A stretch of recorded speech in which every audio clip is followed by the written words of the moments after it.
Okay, hi guys.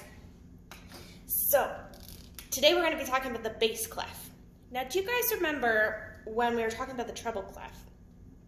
How I said that whenever you have a clef, so that's this sign at the very, very front of your music, this guy tells you kind of what language we're speaking in, right? And it kind of tells us which letter names the lines and the spaces are, right? Okay, so the treble clef, so that's what we learned about on Monday, or I guess on Tuesday for you guys. The treble clef, it tells us about like the high notes. So a lot of like the higher instruments, so like a flute or a piccolo or a violin, they're going to be playing in the treble clef. Well, the bass clef, he tells us the language of the lower instruments. So he will kind of be present whenever there's a low instrument like a bassoon or a tuba, or for a singer like a bass or a baritone. Okay? So this is our lovely bass clef. I already have it. Now because he is here, he is telling us that there is a different language than the every good boy deserves fudge, like of the treble clef, right? So for the lines of the bass clef, it's different. So for the first line, okay, it's glad. Okay, so G, so glad. Yeah. The second line is B. And glad bags. Do you guys know what glad bags are? They're kind of like Ziploc bags, but they're called glad bags. Okay? So glad bags. And then this guy, the third line, is D. So it's glad bags don't. Then line 4 is F. Just like that. And it's glad bags don't fall. And then the fifth line is A. So it's glad bags don't fall apart. Just like that.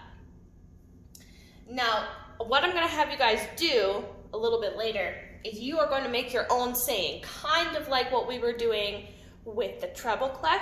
You guys are going to make your own saying. So this is my saying, glad bags don't fall apart. And if you guys want to use this saying, you can definitely use that saying, for sure.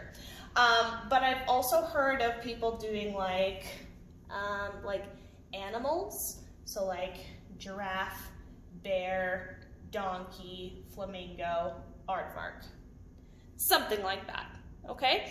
But remember that you have to use the notes of the bass clef. So that means you can't be adding in for the second line, you can't be adding in like an E, because that's not what we have here. We have a B, not an E, right? Okay, so now that we know the lines, let's talk a little bit about the spaces, because the spaces are different too, because we have a different clef, meaning that we're in a different language, right? So the first space, that's this guy. And remember, when we draw our notes, when we are drawing them on the lines, we're kind of like hugging the lines, okay? And then this guy, he's kind of like, the spaces are kind of coming in for a hug, yeah? He's like, he's prepping, he's ready to go, right? So we're just gonna like have him touch the lines, both lines, and he really likes both lines, so he's gonna hug his friends both lines. Does that make sense? Cool. So the first line is A. And I'm gonna call that all, okay? The second line, or sorry, space, not line. Second space is C. And I'm gonna call that cows. So we got all cows, okay? A, C. Now we have the third space, which is E, and I am going to say eat. Okay? And here's the fourth space, which is G. Now, normally, I would say all cows eat grass, because that makes the most sense. But one of my students, she decided to call it gophers. So all cows eat gophers. And ever since she created that, I have not been able to change it. So I'm gonna say all cows eat gophers. Just like that. Okay, so A, C, E, G. All cows eat gophers.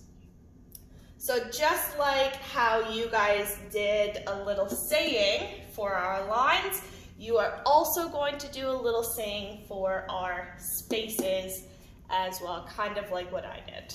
All cows eat gophers. And if you can't think of anything, that's okay. You guys can definitely use my mnemonic, or you guys can use your own mnemonic, okay?